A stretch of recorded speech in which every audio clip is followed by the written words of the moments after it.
Okay, I'm just going to talk a little bit about wall balls and just give you guys some wall ball tips. So, first common mistake I sort of see when people are doing wall balls is they're holding the ball on the side in this position. What we want to try to do is put the palms underneath the wall ball and hold more in this position, okay? If we're holding the wall ball like this, we're holding it with our muscles. Our muscles are working to hold the wall ball up. If I can get my elbows to be under the wall ball and have the wall ball sitting on my palms, well then gravity is holding the wall ball there. I don't have to contract my muscles, okay? So it's a little bit more energy efficient there, just holding that position. Another advantage is here, the shoulder's in an internally rotated position if the hands are up. This is not a strong pressing position. I'm sort of pressing this way, okay? What I want to try to do is I want to try to put the shoulder in external rotation. So the shoulder sits back and down, okay? So by getting the elbows underneath the ball, we're putting ourselves in a stronger pressing position. I want the force to go up. We're throwing the wall ball up, so elbow underneath the wrist is going to help us push the wall ball in the right direction. This is not a strong pressing position. Maybe if I was doing a chest pass, yes, but I'm going to throw the ball up, so I want the forearms underneath the wall ball. Okay, so first two tips on just how to hold that wall ball. As I squat down, I want the elbows to be in between the knees, okay? This is a good position, it encourages me to drive the knees out, keep the glutes nice and active, which is a good thing for my back squats or for my front squats or any squatting sort of movement, okay? So we want transferable skills. We want to make sure that the wall ball is adding to our other squatting movements, okay? I also don't want to see you drop the wall ball down here. So we don't want the wall ball sort of coming too low.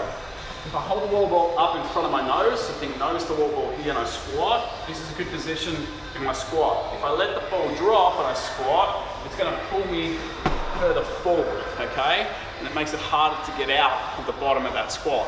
So try to hold the wall ball up in front of your face, palms under, elbows in, okay?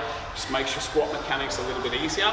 It'll make you more efficient in the wall balls. Every time you get out of position at the bottom of that squat, it's harder work for you to get out, using more muscles to get out of that poor position than out of a good position with the wall ball. Now, just setting ourselves up. A lot of people stand too close or too far back. So usually what I like to say is if you hold the wall ball and you straighten your arms, usually this is not a bad sort of starting position to work on in terms of the distance away from the target that's up here, okay?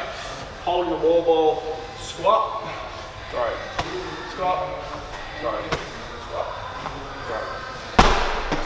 You'll notice that I pull my hands away from the wall ball. So once I throw it, I get the hands back down and try to catch back down here.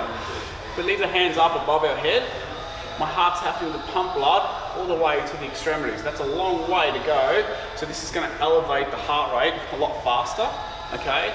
Especially if we're doing a lot of wall balls. So by throwing the ball and bringing the arms back down, I don't have to pump blood as far and the heart rate's going to stay just a little bit lower as I start to do the wall balls. Now another common mistake I see is people elevating the heels in the bottom of that squat. They let the wall ball fall away. So if I give you a weight, do you hold the weight here? Or do you hold the weight here? Okay? If it's there, it's going to want to start to pull me forward. So I want to catch that ball and I want to keep it close to the body. You should virtually be able to smell the wall ball. Alright? It's touching the end of your nose. But keep it nice and close, elbows are in. This is a better position and you'll have more chance of keeping the heels down in the bottom of the squat if the ball is close. Again, if it gets away from you, it will affect your squat mechanics and tend to pull you onto your toes. As we drive up, we want power from the hips. We want the extension. So as I drive up, boom, I can come up onto the toes. This is going to give me more power and help me throw that wall ball up to the right height. But every time in the bottom of the squat, let's try and keep our heels down. Right, practice some of those tips. Think about how you hold the wall ball. Think about the elbows in between the knees. Think about the squat position. Keep the ball nice and close and just see if that improves the efficiency of your wall balls.